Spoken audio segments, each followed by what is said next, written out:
René Guénon, Autorité spirituelle et pouvoir temporel. Chapitre 5. Dépendance de la royauté à l'égard du sacerdoce.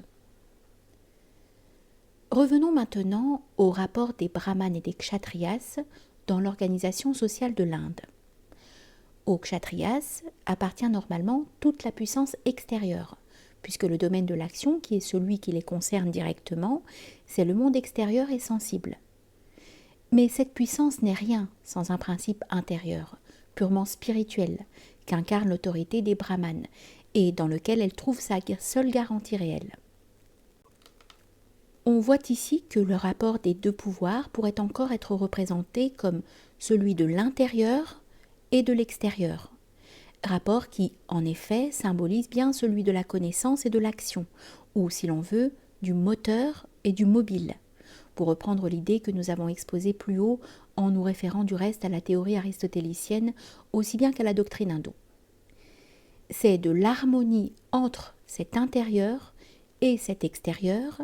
harmonie qui d'ailleurs ne doit nullement être conçue comme une sorte de parallélisme, car ce serait là méconnaître les différences essentielles des deux domaines. C'est de cette harmonie, disons-nous, que résulte la vie normale de ce qu'on peut appeler l'entité sociale, sans vouloir suggérer par l'emploi d'une telle expression une assimilation quelconque de la collectivité à un être vivant, d'autant plus que de nos jours, certains ont étrangement abusé de cette assimilation, prenant à tort pour une identité véritable ce qui n'est qu'analogie et correspondance.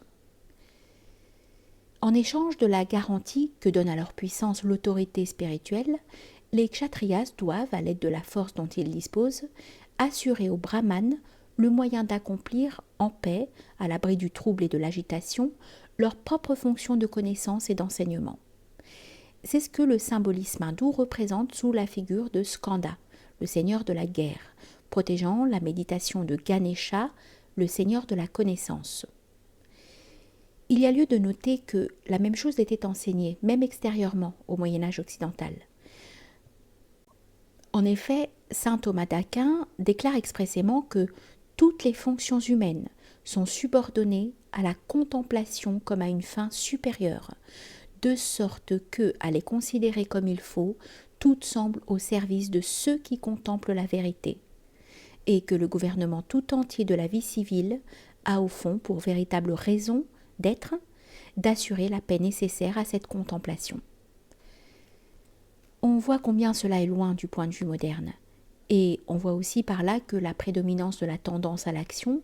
telle qu'elle existe incontestablement chez les peuples occidentaux, n'entraîne pas nécessairement la dépréciation de la contemplation, c'est-à-dire de la connaissance, du moins tant que ces peuples possèdent une civilisation ayant un caractère traditionnel, quelle que soit d'ailleurs la forme qui revêt la tradition,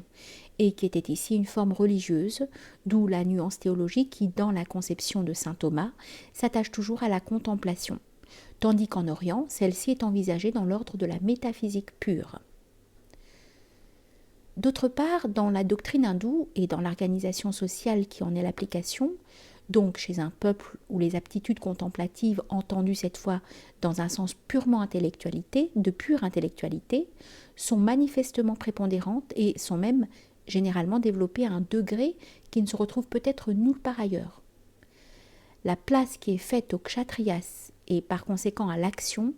tout en étant subordonnée comme elle doit l'être normalement, est néanmoins fort loin d'être négligeable, puisqu'elle comprend tout ce qu'on peut appeler le pouvoir apparent. D'ailleurs, comme nous l'avons déjà signalé en une autre occasion, ceux qui, sous l'influence des interprétations erronées qui ont cours en Occident, douteraient de cette importance très réelle, quoique relative, accordée à l'action par la doctrine hindoue, aussi bien que par toutes les autres doctrines traditionnelles, n'auraient, pour s'en convaincre, qu'à se reporter à la Bhagavad Gita, qu'il ne faut pas l'oublier si l'on veut en bien comprendre le sens, est un de ces livres qui sont spécialement destinés à l'usage des kshatriyas et auxquels nous faisions allusion plus haut. Les brahmanes n'ont à exercer qu'une autorité en quelque sorte invisible, qui, comme telle, peut être ignorée du vulgaire, mais qui n'en est pas moins le principe immédiat de tout pouvoir visible. Cette autorité est comme le pivot autour duquel tournent les choses, toutes les choses, contingentes, l'axe fixe autour duquel le monde accomplit sa révolution, le pôle ou le centre immuable qui dirige et règle le mouvement cosmique sans y participer. La dépendance du pouvoir temporel à l'égard de l'autorité spirituelle a son signe visible dans le sacre des rois. Ceux-ci ne sont réellement légitimés que lorsqu'ils ont reçu du sacerdoce l'investiture et la consécration, impliquant la transmission d'une influence spirituelle nécessaire à l'exercice régulier de leurs fonctions. Cette influence se manifestait parfois au dehors par des effets nettement sensibles, et nous en citerons comme exemple le pouvoir de guérison des rois de France, qui était en effet attaché directement au sacre. Elle n'était pas transmise au roi par son prédécesseur, mais il la recevait seulement par le fait du sacre. Cela montre bien que cette influence n'appartient pas en propre au roi,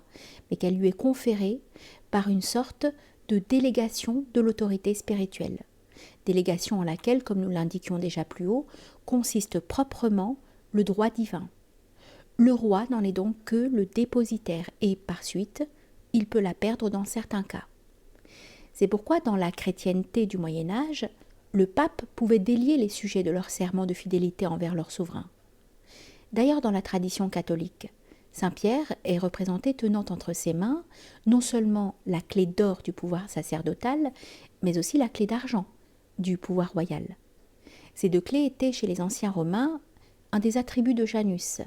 Elles étaient alors les clés des grands mystères et des petits mystères, qui, comme nous l'avons expliqué, correspondent aussi respectivement à l'initiation sacerdotale et à l'initiation royale. Il faut remarquer à cet égard que Janus représente la source commune des deux pouvoirs, tandis que Saint Pierre est proprement l'incarnation du pouvoir sacerdotal, auquel les deux clés sont ainsi transférées parce que c'est par son intermédiaire qu'est transmis le pouvoir royal, tandis que lui-même est reçu directement de la source. Ce qui vient d'être dit définit les rapports normaux de l'autorité spirituelle et du pouvoir temporel. Et si ces rapports étaient partout et toujours observés, aucun conflit ne pourrait jamais s'élever entre l'une et l'autre, chacun occupant ainsi la place qui doit lui revenir en vertu de la hiérarchie des fonctions et des êtres. Hiérarchie qui, nous y insistons encore, est strictement conforme à la nature même des choses. Malheureusement, en fait, il est loin d'en être toujours ainsi, et ces relations normales ont été trop souvent méconnues et même renversées.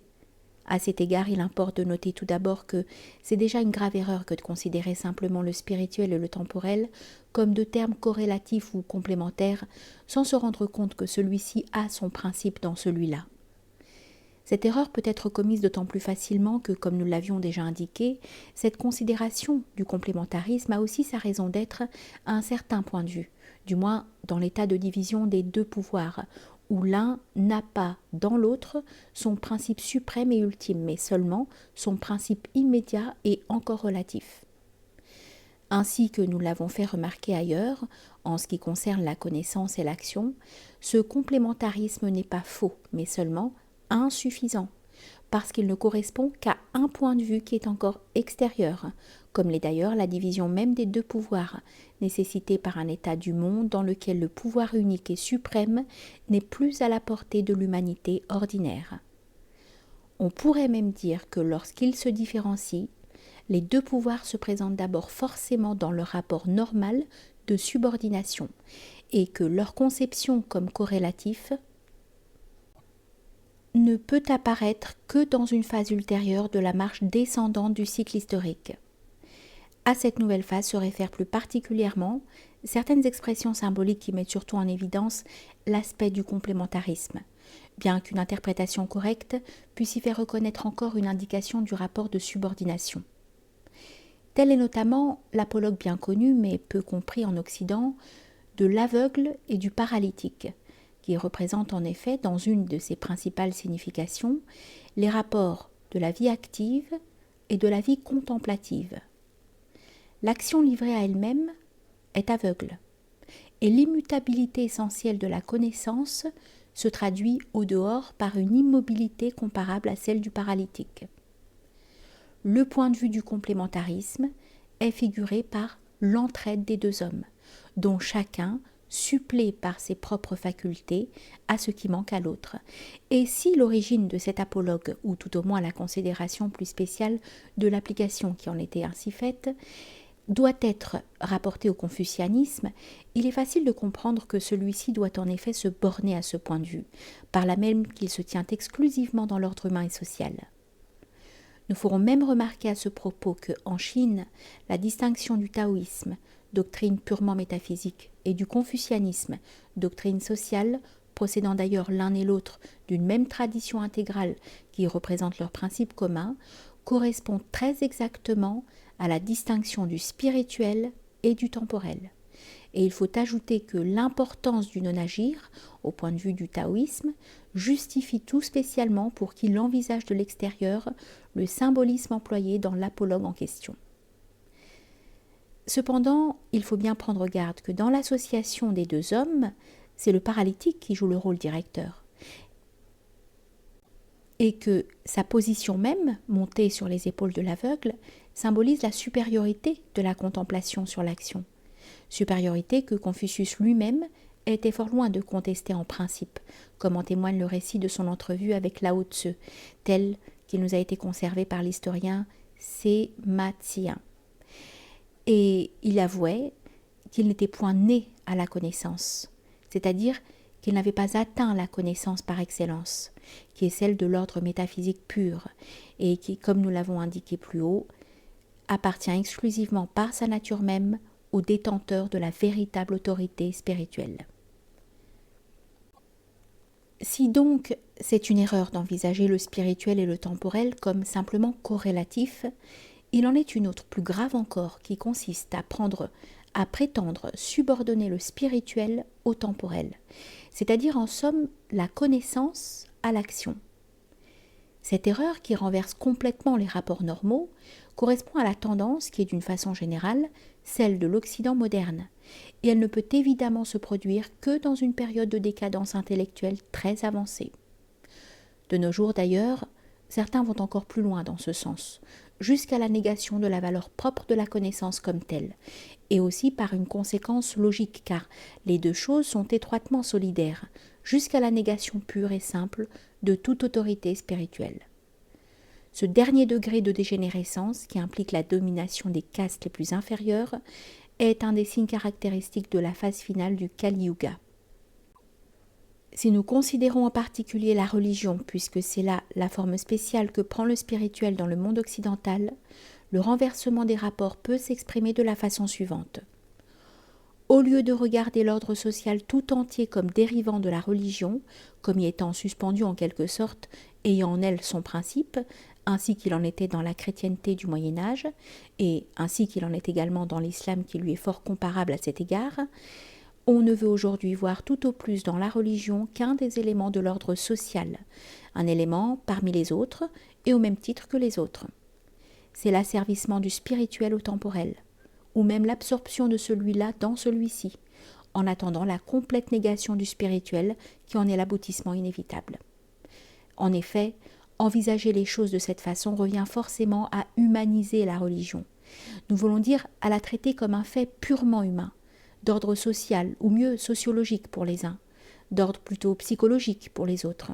Et alors, à vrai dire, ce n'est plus la religion, car celle-ci comporte essentiellement quelque chose de supra-humain, faute de quoi nous ne sommes plus dans le domaine spirituel,